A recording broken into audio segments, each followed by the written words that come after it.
السلام علیکم ورحمۃ اللہ وبرکاتہ۔ دوستوں، میرا نام محمد سلیم ہالے پٹو، my YouTube channel Quran mastery. تو محترم دوستوں، ہم نورانی قاعدے کا جو ہے وہ تختیاں پڑھ رہے ہیں۔ آج ہمارے سبق کا عنوان ہے نون ساکن اور تنوین میں غنہ کب ہوگا اور کب نہیں ہوگا۔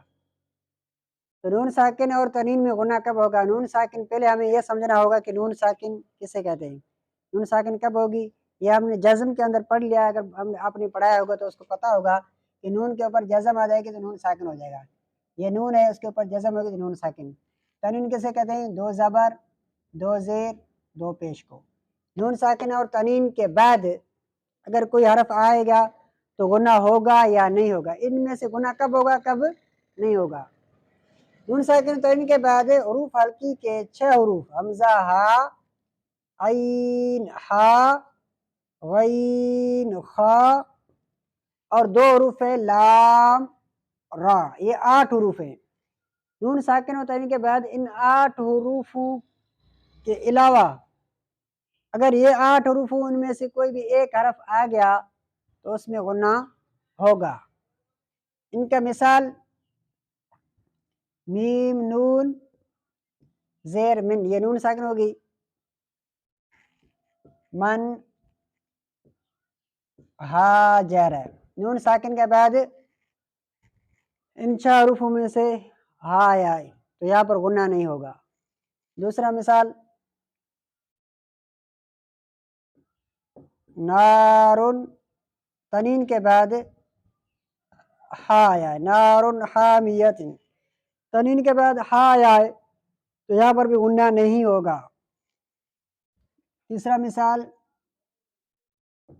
نون ساکن کے بعد یہ را آیا، من ربک، یہاں پر بھی غنہ نہیں ہوگا کیونکہ نون ساکن کے بعد کون سا حرف آیا؟ را آیا، یہ ان 8 حروفوں میں سے۔ اور نون ساکن کے بعد من لدنہ، نون ساکن کے بعد لام آ گیا ہے تو یہاں پر بھی غنہ نہیں ہوگا۔ یہ ہو گئے وہ حروف جن میں غنہ نہیں ہوگا۔ اور اس کے بعد اگر نون ساکن کے بعد ہا آ جائے، عین آ جائے، غین، لام، را، ان 8 حروف میں سے کوئی بھی حرف آئے گا تو جہاں بھی قرآن مجید میں لکھا ہو تو وہاں پر ہم غنہ نہیں کریں گے۔ یہ بات ذہن نشین کر لینی چاہیے ہم سب کو۔ اس کے بعد نون ساکن اور تنوین میں ان 8 حروفوں یعنی حروف حلقی حمزہ، ہا، عین، ہا، غین، خا اور لام اور رام کے علاوہ اور کوئی حرف آ جائے گا تو اس میں غنہ ہوگا۔ اس کا مثال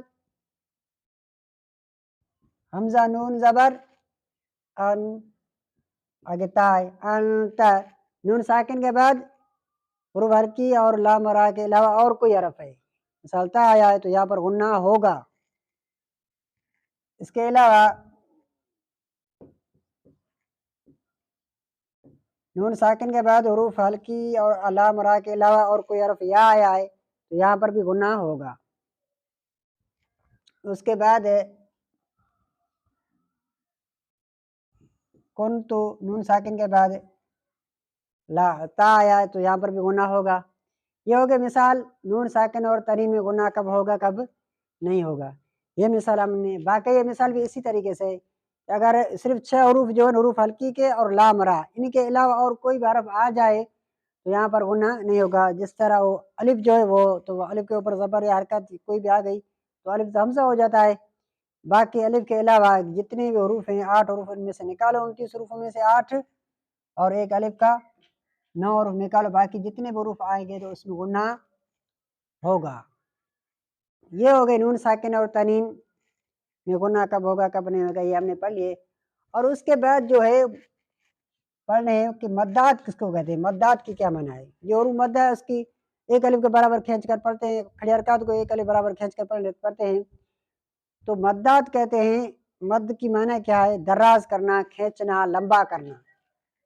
مثال یہ الف مدہ ہے، یہ یا ساکن سے پہلے یا مدہ ہے،